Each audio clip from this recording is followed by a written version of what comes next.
Jagged. There is a place inside where you get fed from an inner flow. If you sit in that place, your life is ecstatic, beautiful, free, without suffering, without drama, peaceful, serene, contented, whole, ever new joy. That is the seat of the self. If you sit anywhere other than that, then your life is other than that.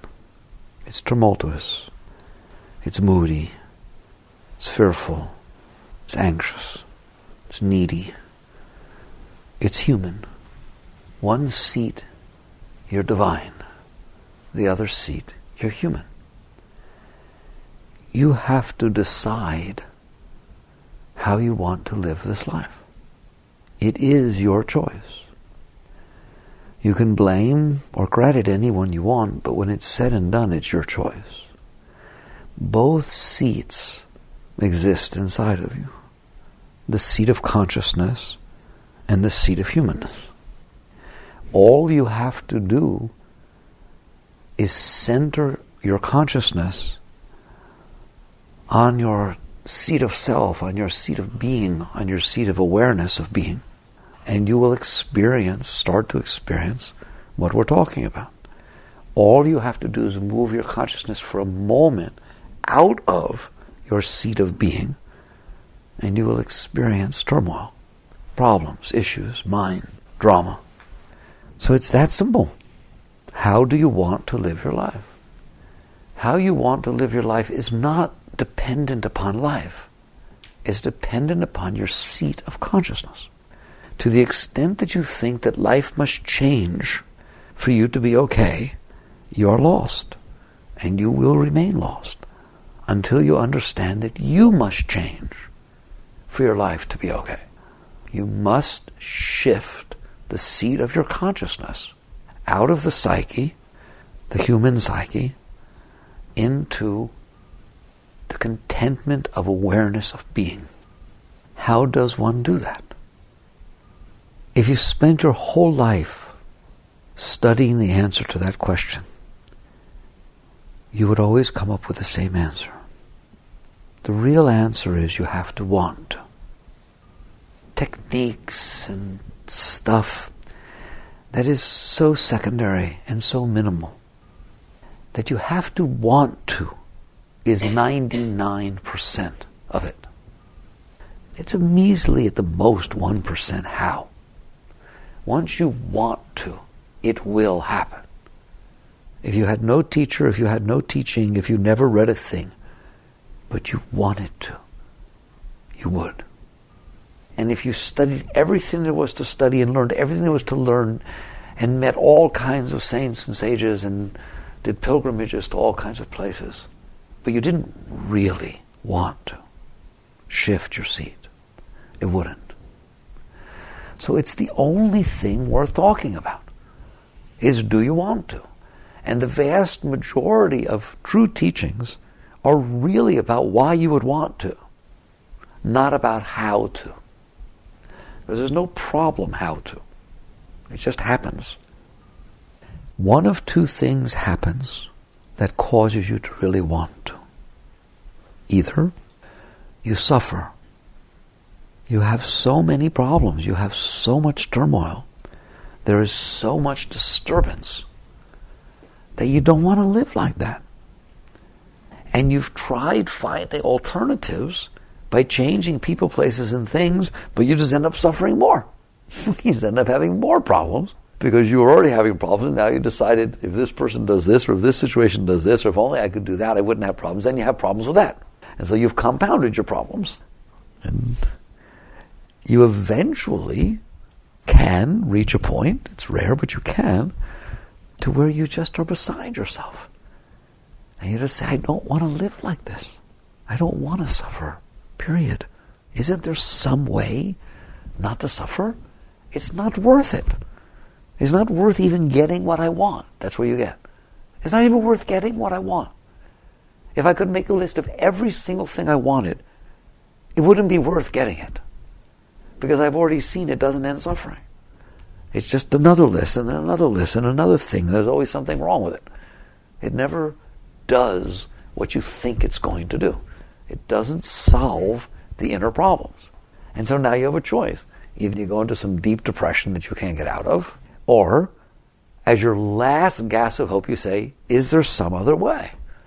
Is there some other way to live in this life and not suffer? And not have such a burden, and not have to go through all this turmoil, have all these issues and all these fears and anxieties and desires and hopes and dreams and all this stuff, all right? And you find another way.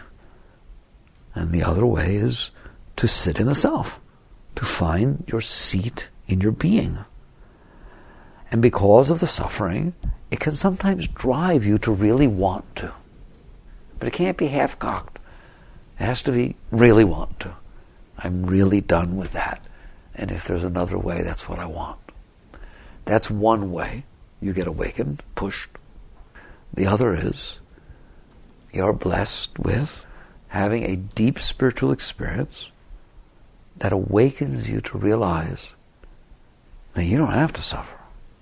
That there is inside of you true beauty. The place of such beauty, such love, such peace, such contentment, that all the rest of the stuff you're doing is meaningless. That there's no possible way that anything you can get in through your senses can touch what can go on inside of you. In which case, you really want to. Because the world loses its salt. It doesn't seem like anything. How hard was it to give up dolls? It's not hard at all. The moment you have more interest in something else, the dolls are gone, right? They're just not even getting touched ever again. It doesn't do anything for you anymore. Why? Because you experienced something that moved you much deeper. That's what happens with a deep spiritual experience. You have a deep experience and you'll never forget it. You realize there is a place inside of me that's way beyond anything that I can experience through the outside. And there's no suffering. And that becomes the reason that you really want to, because you really want to. You have to get to the point once and for all where you're not straddling the fence, to where it's not, well, I want to go, but not quite yet. Or I want to go, but I want to take this with me. Or as long as I can have this, this, and this, and this, now I'm ready.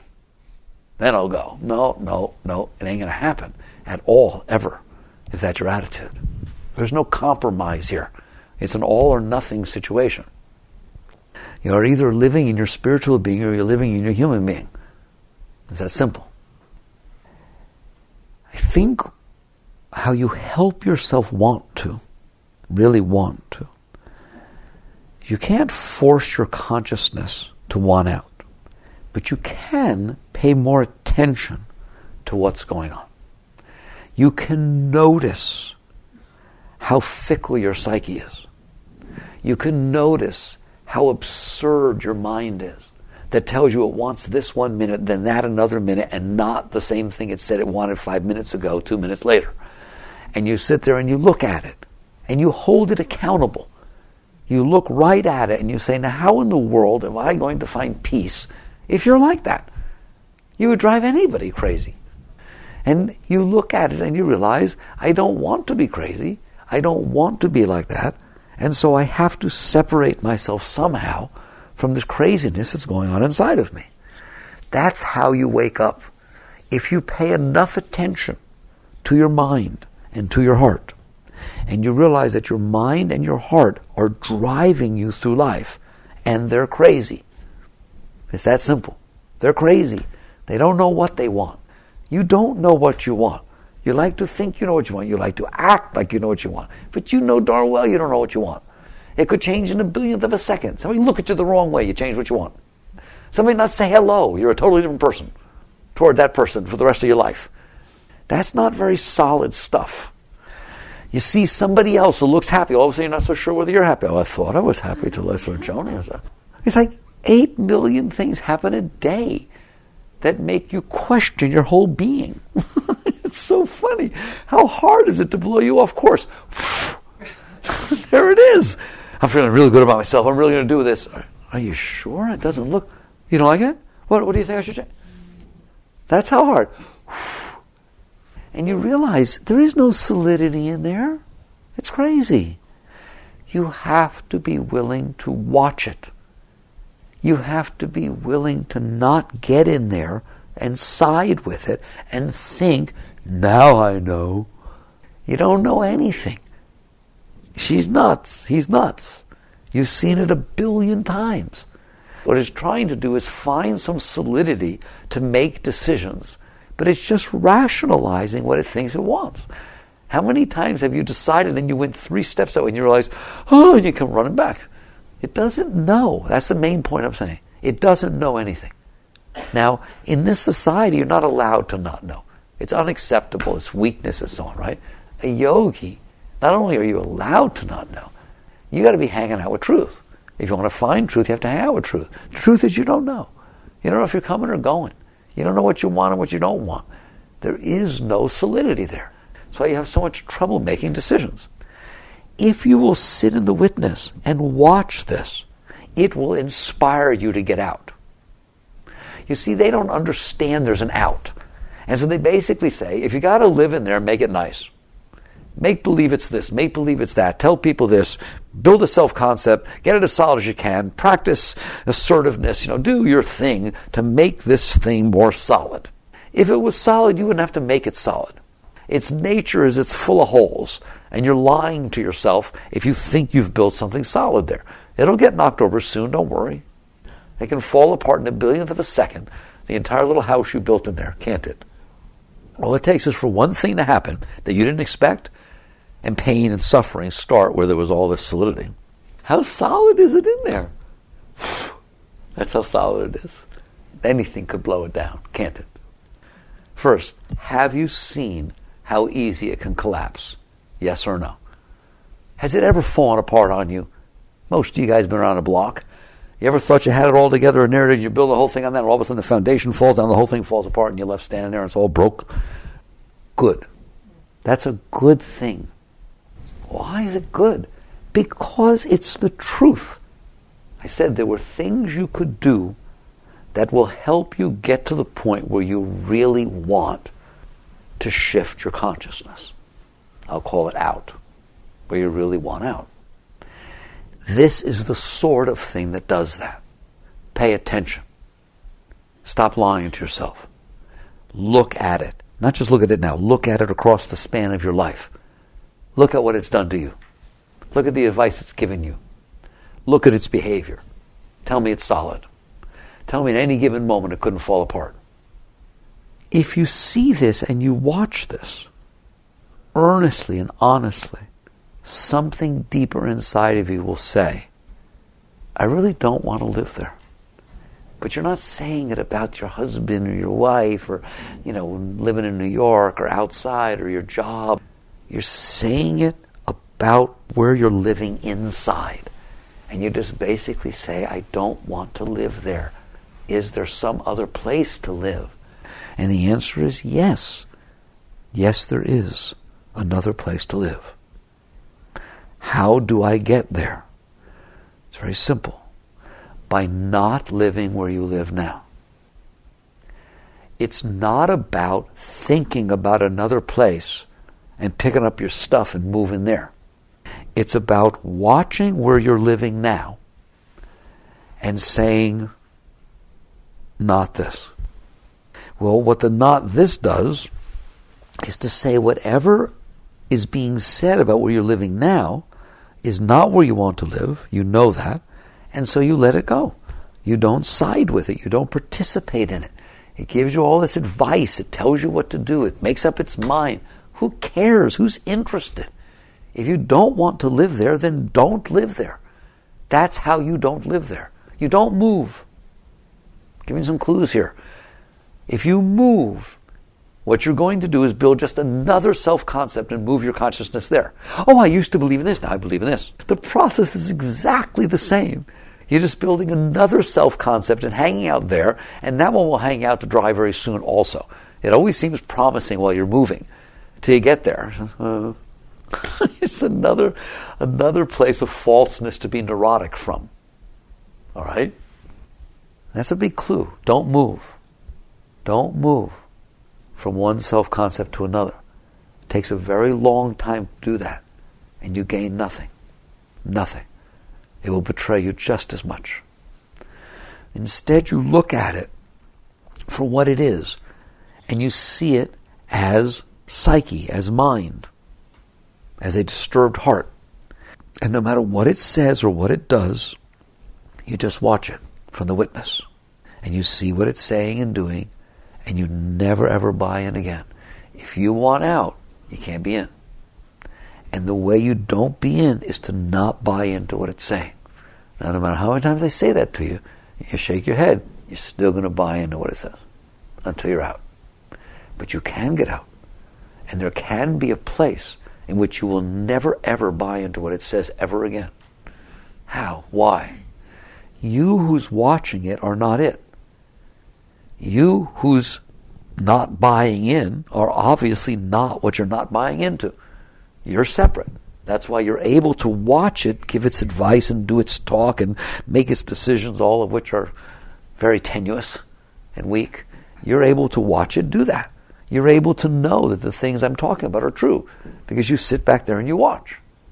Just sit back there and watch.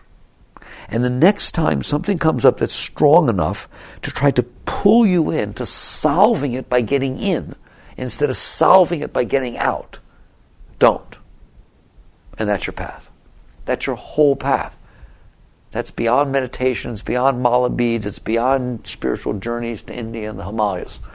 Like way beyond. Okay, not even close. Again, the next time it starts to tell you what to do to solve your problems, and you start to see yourself buy into, I got to solve this thing, I'm going to come up with an answer, don't. Don't what? Don't say what it's saying. No, it'll say what it's saying. Do not try to stop it from giving you advice. Believe me, you won't succeed. All right? It's a talker. It's going to talk. All right? It's going to say things. It's going to think it has the solutions. It's been thinking forever, hasn't it? It's going to tell you what to do. It's going to tell you what to feel. It's going to tell you what to say. It's going to do all kinds of stuff. You don't try to stop that. But there will be a point at which you actually want to listen to it. That's like unbelievable that would still go on, but it does. All right? It's like an alcoholic trying to solve the fact that they're having a real major problem stopping drinking by drinking. Really, I figured it out. I do much, much better with not having trouble with alcohol by drinking. It doesn't bother me nearly as much. Okay? So that's what you're doing when you get back in the mind. You have to be determined to say, that is not where my solution is, and I'm not going to go there. And so it gives you advice. You're so uninterested that you don't even bother stopping it from giving you advice. Been there, done that. Been there, done that. I ain't doing it again. So it's not that you go somewhere. It's not that you pick a place to go to. It's that you don't stay where you are. It's just, that's not me, and I'm not listening. That's not who I am, that one who's talking and giving me the advice. And I can just sit here and watch it talk, and I am better off than I am buying into the junk it's saying. Because it cannot solve anything, it can only cause suffering. And I may not be totally okay, but I don't have to increase the suffering. It's a lot like if you have a cut, an infection. You pick at that infection. It may seem like it's going to help. It doesn't. It doesn't help it at all, does it? It actually hurts it terribly to keep picking at it, doesn't it? It doesn't help at all to listen to what that thing is saying and to play with it and touch it and get involved with it. You are better off just practicing the same discipline that you use not to touch the itchy little scratchy little cut and not touch what that mind is saying. It's giving you advice and it doesn't know what it's talking about. The act of remaining centered enough, disciplined enough, centered enough to where you watch it, but you don't get into it. You don't stop it and you don't go with it. You just watch it. That is all you need on this path. The rest will happen by itself. Now let's stop there for a second. That's just amazing. First of all, it's amazing because it's so true. There's never been a truer thing that was ever said, ever. That's guaranteed that that's the truth. Yet, it is so far from what anybody understands or does. It's like you think you're supposed to go somewheres.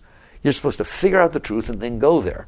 Not a chance in the world will you ever figure out the truth or ever go there. It's not how it happens. Why?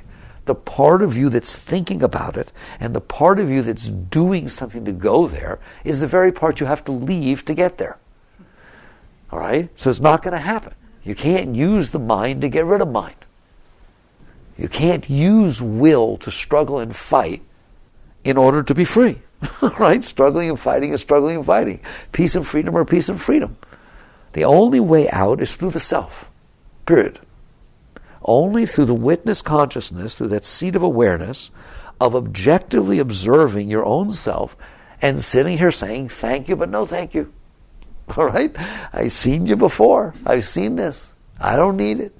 Talk all you want. No one's listening. No one's listening. I would rather let the world flow by and watch than interfere with it based upon what this mind is saying. Because this mind does not know what it's talking about, and it cannot solve anything, or based upon what the heart is trying to cause to happen. You are better off. Because the funny part about it is the world won't pass by. It's busy, it's doing something, and you're involved. It will come and park at your doorstep. It will get you involved. It will engender all sorts of stuff out of you. It will cause you to interact with it in accordance to its own energy. And so you sit behind it, you watch your own self, and you let go. It's that simple. And if you feel the tendency to get involved, you don't. Now, if you want to sit there and say, but how? Then I'm going to ask you how you don't scratch the cut. Because I'll clue you in. There's a way you figure out not to scratch that cut. Not at first. At first it seems like a smart thing to do. Okay? And then you realize you almost had your arm cut off with gangrene and infection. Okay? And from now on, when it starts to itch or hurt or burn or something, you keep your hands to yourself, don't you? Why? You suffered enough. You suffered enough. You suffered. I told you there's one or two ways that cause your behavior. Stick or carrot. Remember? Either the realization experience or the suffering. So either you went there, you scratched this stuff enough to get a really bad grade A infection, and they had all kinds of problems, and now you suffered enough, and so you don't touch yours. That's one problem. No, don't. You tell everyone else, don't scratch it. Don't leave it alone. That's the kind of person that says that. Or you looked at it, and it was a problem, and the next thing you looked at it was gone. It was like there wasn't even a mark there. And everybody else had little scars because they played with it. You had nothing. So you had this great experience, right? So you know the way. You don't touch it. Either way, you learned not to mess with it. That's what you have to learn inside yourself. Don't mess with it. Don't mess with it. And every time you think this one's different, how long does it take? 1 year, 5 years, 10 years, 20 years, 30 years? I want to know. How long does it take before you found every exception that you thought was an exception, and every single time you touched it, screwed everything up, and you said, oh, I thought I already learned that. I thought I had already learned that. And here you came up with an exception. There are no exceptions. No matter what befalls you, you just watch. You observe what you would have done in the past. And you'll never do it again. Once you get far enough back and watch the craziness that thing comes up with, and you realize, I have a choice. I can live in peace. I can sit in here, watch the craziness, and be unaffected by it. Feel deep serenity, deep peace.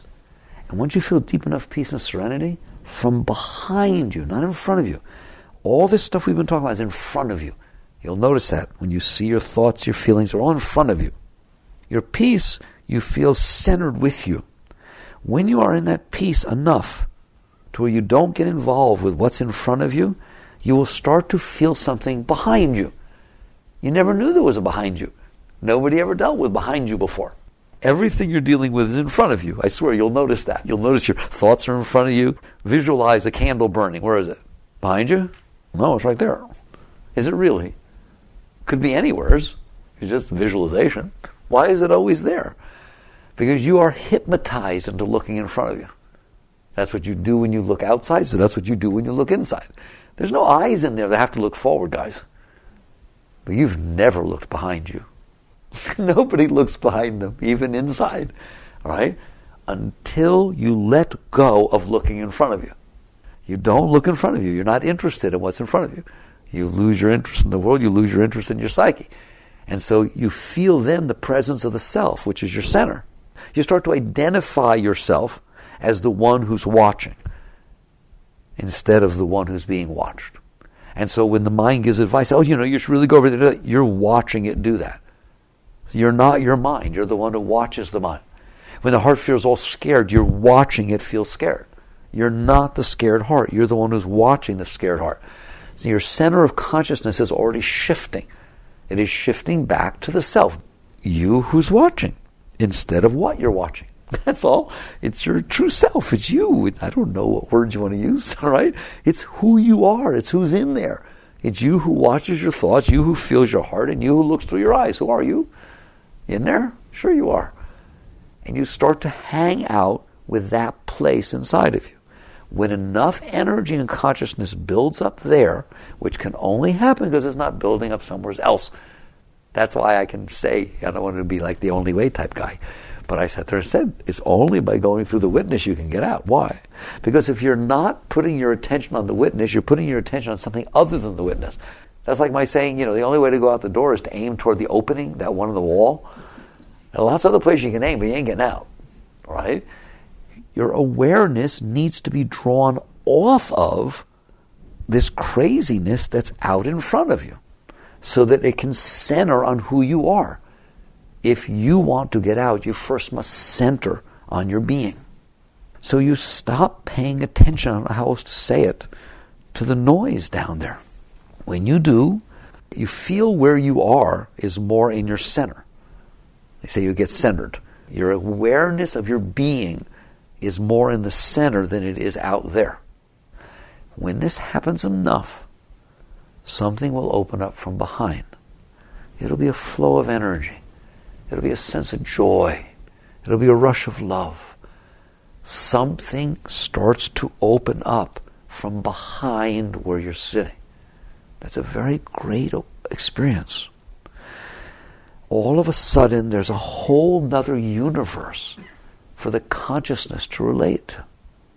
Before, it was what was in front, which is really the world or the reflection of the world. Your psyche is just the reflection of the world. It picked up pieces of the world and it built it inside of you. Your ex-husband's in there, and your mother and your father, and all kinds of stuff's in there, isn't it? All right? That's what's in front of you. The world left an impression, it left an image, so that everything in front of you is worldly. Your center is your being. When you're no longer being addicted and drawn out in front of you, stuff will start to open up inside of you, behind you. And that stuff is inner stuff. Joy, love, peace, ecstasy. Joy's not even the right word.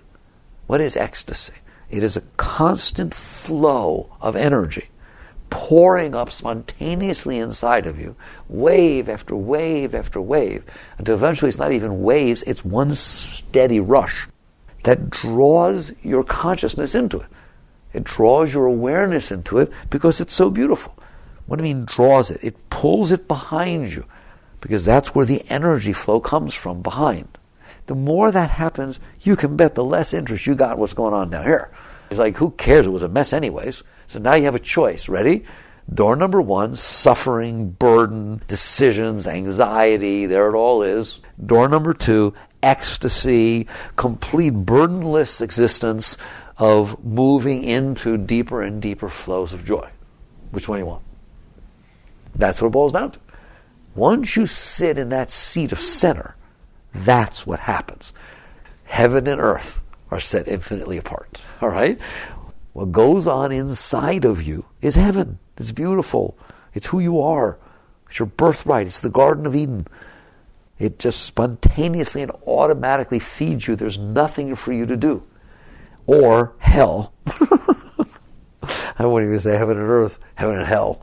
All right? And you look down there, and how many things can go wrong, and how burdensome is it, and how much trouble you've caused, and how much trouble you had, and so on. And worrying about what people think about you, worrying about what's going to happen, worry about tomorrow, worry about this, worry about everything.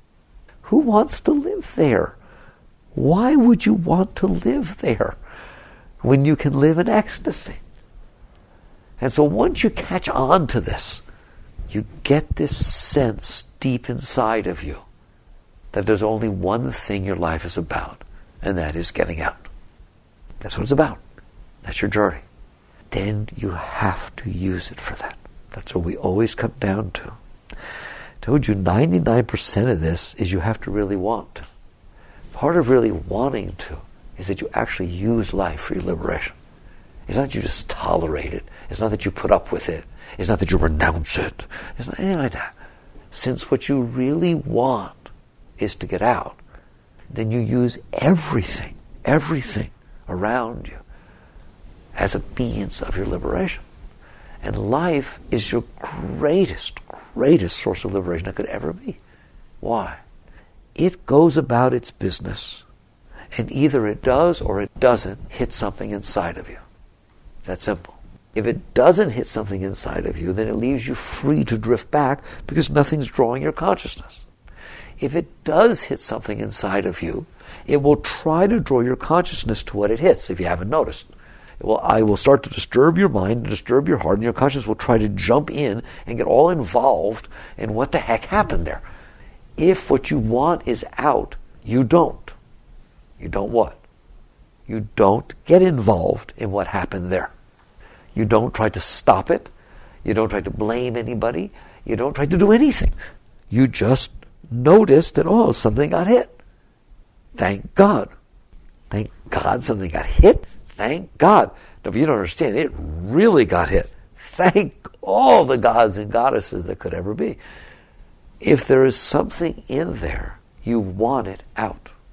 If there is something that can get disturbed in there that is strong enough to challenge your seat of consciousness, to challenge your wanting to get out, for God's sakes, you want to get it over with. Because that is keeping you from getting out. Anything that can get hit is what's binding you and bonding you to your personal self. If there is nothing that can get hit, you ain't going to be here like this. You'll be free. So if you want to be free, and you want to get out, then life is your friend. It is your best friend. But you use it totally different than everybody else. Everybody else is trying to use life to get what they want. You're utilizing life to get rid of what you don't want, which is you. And that is exactly what Christ meant when he said, you must die to be reborn. They don't come any truer than that. And basically, you get to the point where you're watching it and you see, this world is killing me. Good. Now you have to decide if the world can kill you. Are you going to fight it so it doesn't kill you? Or are you going to feed it with any part of you that can be killed? That is your whole path right there.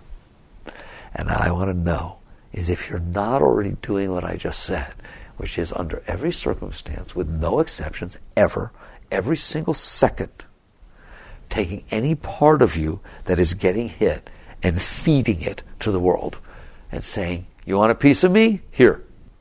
Here it is. I'm feeding it to you. You take any piece you can find because I don't want anything in here. The world should be able to go about its business without bothering me. Why? So that I'm free to go deeper. Because if I'm bothered by it, I'm not free to go deeper. I have to stay preoccupied to make sure it doesn't bother me and that I get what I need. And so you use life to liberate you by sitting in your center and letting go of yourself. And that's what it means to die to be reborn. You let go of yourself. You have to kill yourself. You have to let go of yourself. You have to willingly die daily. You have to be willing to release that part of you. If you are willing, and if you measure your success in life by how much you let go of what got hit, okay, instead of how much you controlled so nothing hit it, it's a whole other existence. You just keep letting go and letting go. You will reach the point where it opens up inside of you.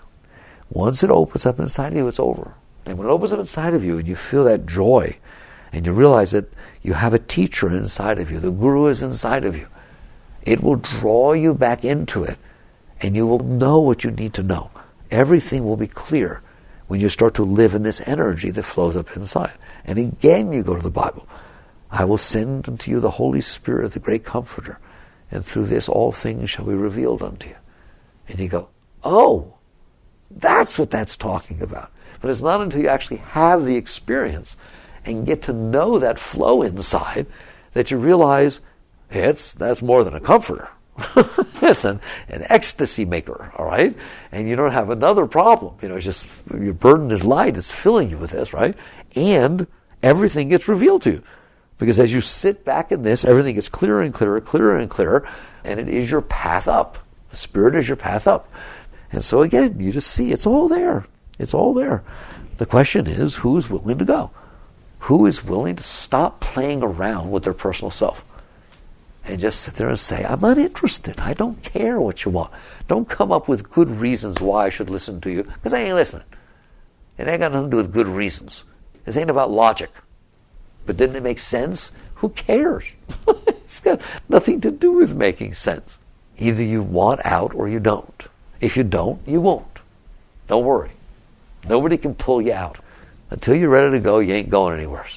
And you will only go as far up as you're ready to go. So no one's going to take it from you. No one's going to rip it from you. Don't worry.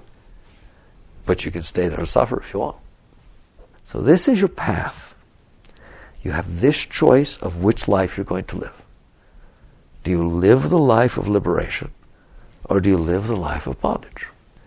And every minute of your life you vote. And the beauty of your life of liberation is the moment you decide, and mean it, that what I want is a life of liberation, you're already over 50% liberated. Right then. Because the events that happen, you will say, I don't want to get involved in them. I don't choose. And most of them you can do that with right away. There'll be some that you still struggle with. But most of them, if you choose to say, I don't want to be bothered, because he didn't say, look, I'll be big, I'll handle it. He didn't know that I was here. I can handle it. It's very big of you. Well, usually you don't handle it. Usually you freak yourself out over the tiniest little things that ever could be. Somebody looked at you wrong. Somebody didn't look at you. Somebody said this. Somebody wearing the same clothes as you. Somebody that. Your hair's messed up. Anything and everything. And you're driving yourself crazy. Stop it. Stop it. Don't hang out with that part of your being. You wanted to tell me, oh, I can't. Now that's absurd. Of course you can. Of course you can. Just do. Just don't listen to it. You're better off going about your business with whatever's going on than you are getting involved with your mind and messing with it.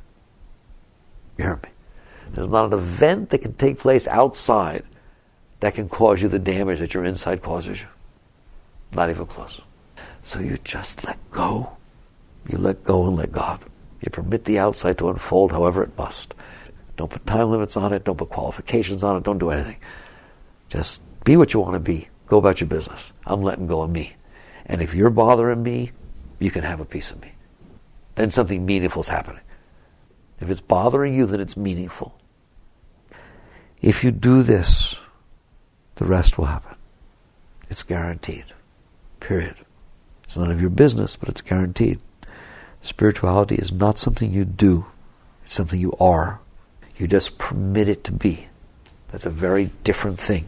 The only thing you do, your last acts of doership, are surrender. Your last act of doership are letting go of the parts of you that you don't want to let go of, and that don't want to be let go of. You are fighting for their existence. I have rights. You listen to me. I matter. Okay? And it goes about its business. And eventually you reach the point of saying, no, I'm not interested. I choose peace. Chakra.